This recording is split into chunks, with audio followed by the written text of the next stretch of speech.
This is WCPO 9 News. Well, thanks for joining us here on WCPO 9 News. I'm Allie Kramer, and here is a look at some of today's top stories. The Kentucky State Police today said goodbye to a trailblazer. Sandra Taylor was laid to rest at Vine Street Hills Cemetery in Clifton. She grew up in Covington and became the first ever female trooper with KSP back in 1977.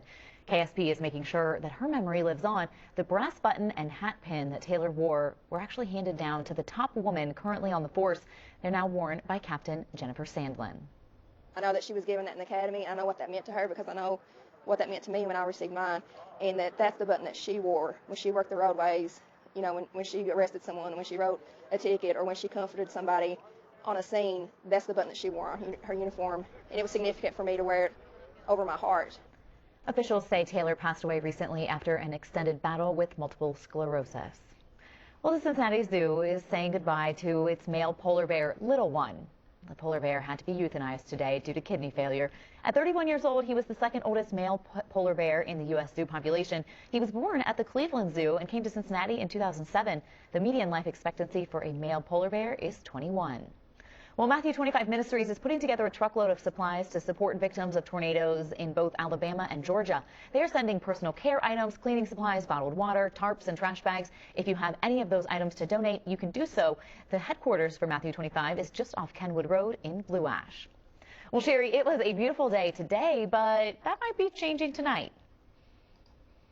It is changing rapidly, Allie. In fact, we have in the 70s today. We'll see temperatures fall to about 54. However, we'll be quite warm in the mid-60s as we head towards the midnight hour, and in the 60s after midnight. That's when we'll see the chance of some showers and storms heading our way. We have a marginal risk of a strong to severe storm from northern Kentucky back to southeast Indiana. This likely won't occur until, I'd say, maybe 1 or 2 a.m. when we start to see the showers and storms develop. Gusty winds and some large hail. That's the main threat with any storm that becomes severe. Getting up in the morning, though, much of this is done, maybe a lingering shower. Then we'll just have some cloudy conditions, and temperatures going to take a big hit. We'll only see the lower 50s as we head towards the afternoon hours. Well, nearly 60 volunteers came out to help rebuild this garden here at John P. Parker Elementary School. And you have to remember that this day is really imperative for kids and their families who are connected to the school, because it may very well serve as the only place in Madisonville that kids are exposed to fresh fruits and veggies. In fact, you might remember back in January, the community lost its Family Dollar store, where many families say that was their only place to buy groceries.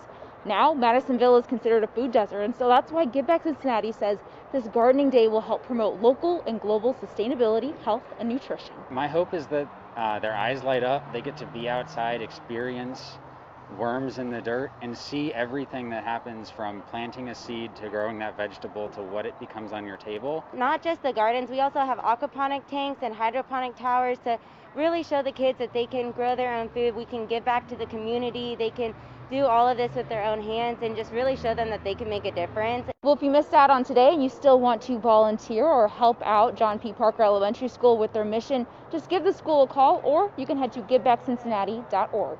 I'm in Madisonville. Jasmine Miner, WCPO 9 News. Hey guys, WCPO 9 News reporter Jake Ryle here. Norwood police say Sunday's pursuit started here at Victory Parkway and Sherman, and for the first time, we're seeing the moments following a crash that led to several injuries. Hey firm, we're on Harrison, westbound. You're inside of a Norwood police cruiser Sunday evening. The police pursuit has already changed jurisdictions. Now northbound on I-75 headed toward the Harrison Avenue exit. The Norwood officer ran the plate, and the silver van they're now chasing came up as stolen. Vehicle ran the red light at Queen City. The suspect driving recklessly as the officer continues the pursuit. Left-hand turn on Grand Avenue. Oh, crash! That crash between a pickup truck and the stolen silver van. Two-car MVA, Westwood. Stop right there! The officer assesses the scene. 5 people are injured, some of the injuries considered serious. It comes in the wake of other police pursuits in the tri-state, one of which a CPD chase in the middle of rush hour, ending in Newport, with 81-year-old Raymond Label and his wife, Gail, dying at the scene after being struck by the fleeing vehicle last August. Following that crash, our I-team examined police department police pursuit policies across the tri-state. The issue? There's no uniform pursuit policy across Cincinnati area departments, but that could soon change. The Hamilton County Police Chiefs Association is taking a look right now at coming up with a standard. The hope? arresting the suspects without the need for a high-speed pursuit, which could put civilian lives at risk. And if a pursuit is necessary, for each department to follow the same protocols and procedures. Jake Ryle, WCPO 9 News. And WCPO 9 News reporter Kristen Swilley. Kentucky Governor Andy Beshear recently signed off on what's being called a redo bill. It allows students who struggled during the pandemic to make up their current academic year, but there are some people who are concerned about the domino effect this could create. I think the intent of the bill is wonderful. A good idea in theory, many believe, but is it the best play for students throughout the Commonwealth? Mother and teacher Kathy Bessler is optimistic, but unsure. I don't know about the implementation. I see a lot of kinks that have to be worked out. Among them, adapting course selection currently based on a 4-year plan and budgetary concerns. What if everybody took you up on this and all of a sudden now you have another 20% more students? What is that going to do to the teachers in terms of the number of kids in their classroom and the overall budget? Local school boards will have access to federal funds and the power to approve or reject any request to retake or supplement this year's classes. Governor Beshear says this is a chance to reclaim lost experiences and settle the score, especially for senior student athletes. While educators have done their best in these trying circumstances, the pandemic has deprived some students of priceless opportunities and memories. It could be a win-win for a lot of kids, but I think there's a lot of logistics and just things that have to be worked out to make it work for everybody. Kristen Swilley, WCPO 9 News. More than 20% of people in Ohio, Kentucky, and Indiana have gotten at least one dose of the COVID-19 vaccination. Meanwhile, as restrictions are relaxed and more folks are traveling, spring break may not be the cause of rising cases. Images of parties in Miami during a pandemic can seem alarming, but a Northern Kentucky University health expert says we can't overlook the true super spreaders. The first one is larger family gatherings that are taking place indoors.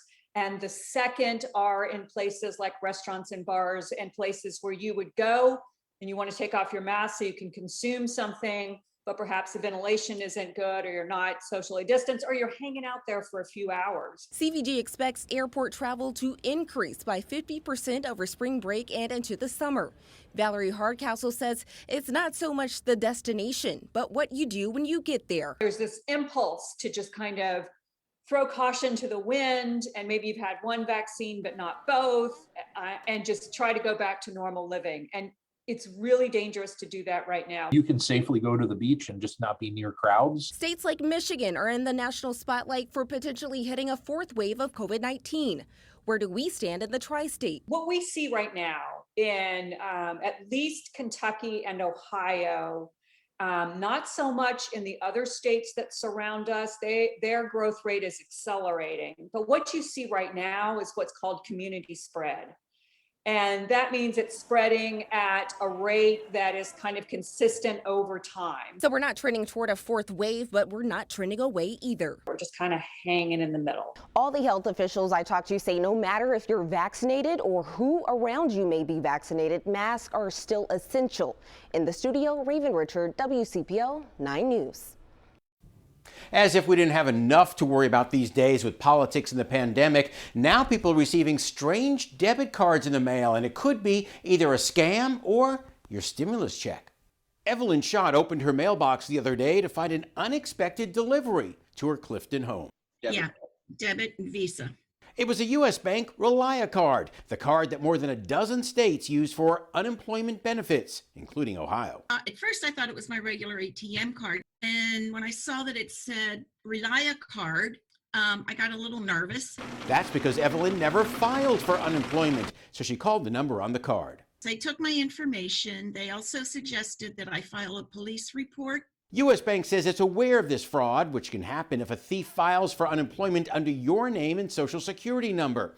But U.S. Bank is just one debit card to watch for. Many states, like Kentucky, use Bank of America debit cards. Still others, like Indiana, use KeyBank cards. So be suspicious of any debit card showing up that you are not expecting. So what should you do if you get an unexpected debit card in the mail? The Federal Trade Commission says don't just cut it up or toss it. Someone could be applying for benefits in your name.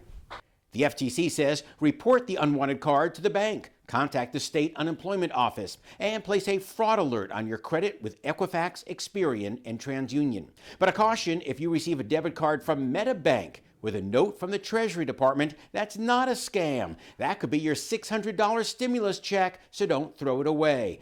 Evelyn says it's all very confusing. How did someone get your social? Usually from one of many recent data breaches. So don't throw away any unexpected debit card. Covering the rebound, John Matarese, WCPO 9 News. This shot marked a major milestone in Kelly Neese's career. I'd say I'm proud of it, but it doesn't, winning's more important. Very few players have scored as many points as Kelly Neese, but he's still number 2 in his own family. That's video from 2016, a game winner from Kelly's older sister, Allie, on the same night she reached 2,000 career points. Having your sister play and be the big star, I guess you could say, it was really cool to look up to her and see what she could do here. Neither sibling, though, had an easy road to get there. Do you remember the night your sister got hurt? Oh yeah, it was in a scrimmage in summer. Down here on the block down there. My left leg went backwards, popped out of place, and then popped back into place. We were sitting up there in the corner, and my mom yelled. And then I remember thinking in my mind, like, I didn't tear my ACL. There's no way I tore my ACL. Allie didn't just tear her ACL, she also tore her MCL and meniscus. You get a sickening feeling as when you evaluate an injury like that, and you know what it could mean for that athlete. Allie had surgery and quickly began rehab. Rehab itself was I think it was more mentally hard than physically. Remarkably, she was able to make it back on the court by the end of her senior season. And now, she plays basketball at Northern Kentucky University. But unfortunately, that was not the last time Nick Repko would see a Neese sibling walk into his office. Oh no. My first thought was, not again. I'll never forget that at all. I could tell when I did it that something really bad happened. In the offseason before his junior year, Kelly tore his ACL. Seeing her go through that recovery before really helped me, but seeing her go through that and then me go through that, she really led the path for me to do that. Well, he's also kind of competitive, so he would be like, hey, if Allie can do it, I can do it. And he did. He recovered, which brings us back to this shot. Not even 2 years after the injury, Kelly broke the all-time scoring record for Simon Kenton boys basketball. And later broke the single game record too, with 47 points in one game. 2 siblings. It just taught me to not take anything for granted. And 2 devastating injuries. I want things to just stack up for him so finally he can be like, okay, all that was worth it, because he's been through a lot. But through adversity, they gained perspective. In Northern Kentucky, Caleb No, WCPO 9 Sports. Dayton, Ohio's arcade complex has been in limbo and in jeopardy for decades. In 2007, a group formed to raise hundreds of thousands of dollars to save it, and they took a newspaper reporter along with them. That newspaper reporter was me. I wanted to come back and see how the arcade has progressed. It's the most complicated project that I've ever worked on, for sure. Wyoming resident Francis Kern-Manone handled the financing. This is a more than $90 million project requiring dozens of tax credits, loans, grants, and more. I like to say that I did a lot of the transaction from the high-speed lane of Interstate 75. Cross Street Partners is one of 3 key players bringing this National Historic Complex back to life. OTR-based Model Group is another. If you were at UC in engineering, structural engineering, and wanted to do your thesis, this was the place. Long before he worked in Cincinnati, George Kepler was a UC student. Michael Rick just graduated. I did a lot of drawings, but this is really the first time I've been able to see my drawings kind of come to life. The iconic rotunda is starting to come to life again. It will be an event space connecting to a bar. 126 apartments there are almost done. And the Hub is a co-working space and business incubator backed by UD. There's a lot of cool pieces, and it's really being able to take advantage of every cool element. Just how important is it? There were a lot of people in the community who weren't going to believe that the redevelopment of the downtown central business district was really happening until they saw the arcade starting to go to re-engage the way they wanted it to. In downtown Dayton. You go to Skyline here, and they're talking about it. I'm Evan Millward, WCPO 9 News. We call this the most emotional building in Dayton, Ohio. It was the gem of the Gem City. Built between 1902 and 1904, it was downtown's retail and restaurant hub. I compare that to the Findlay Market in regards to it's the same thing as a farmer's market to start with, the same concepts. And look, everybody cherishes the Findlay Market in Cincinnati. It's the same thing here. It was almost a no-brainer then for OTR-based Model Group to be part of bringing it back. We really want to help Dayton turn things around. Despite being on the National Register of Historic Places since 1975, the arcade was once listed on eBay, looked at to be torn down for scrap. It hasn't been used since the holidays of the early 90s. It's probably in the top 2 of the toughest projects I've done in 43 years. Decades of decay have taken their toll. It was a nightmare. Nelson Stark Company plumbing superintendent Boyd Williams grew up in Trenton. He got more than his name from his dad. I knew my father and my father-in-law worked there back in the late 80s. Imagine his surprise finding an almost untouched office with their time cards sitting on a desk in the arcade basement. You can see the 8/1/89 date. Then my father-in-law is the top, Hager back, and second to the bottom was my father's name. I'm the third, so there's Boyd Williams. B. Williams. There were plenty of surprises. Every time we took a wall down, every time we opened up something, it was a problem. 9 buildings, all different but connected. They managed to keep some terrazzo floors, some wood ones, and these details around the rotunda. Most of the space is now the hub, a business incubator with UD and Sinclair students. 126 apartments are about to open. A bar is going in on the first floor. It is a mixed-use development. First floor vibrancy is key. It's not just the inside. They've had to restore several facades, too. They're still working on this one. The last time I was at the arcade was in 2007 as a newspaper reporter covering the effort to save it. This is what the North Arcade looks like today. It's in dire need of getting refurbished, but we're ready to attack that. This will become a kitchen incubator and fresh food market. Think Findlay Kitchen and OTR. Plus retail and a hotel or more apartments. This is one of the keystones to get revitalization downtown. Because it is one of a kind. At the end of the day, what's your value proposition? What makes Dayton different from Cincinnati, Cincinnati different from Northern Kentucky? A lot of it's that history. In downtown Dayton. And the history is like right behind us. I'm Evan Millward, WCPO 9 News. Hello, everyone. I'm 9 First Warning Meteorologist Sherry Hughes. We got into the low 70s today, and this evening we will have clear skies, but clouds will be building, and overnight we'll start to see some showers and also storms develop. We could even pick up an isolated strong to severe storm, as you can see a portion of the tri-state from Cincy southward and portions of southeast Indiana are under a marginal risk of maybe one of those storms or two becoming a little stronger with some gusty wind and also hail. Rain, though, likely won't move in until, I'd say, 1 or 2 a.m.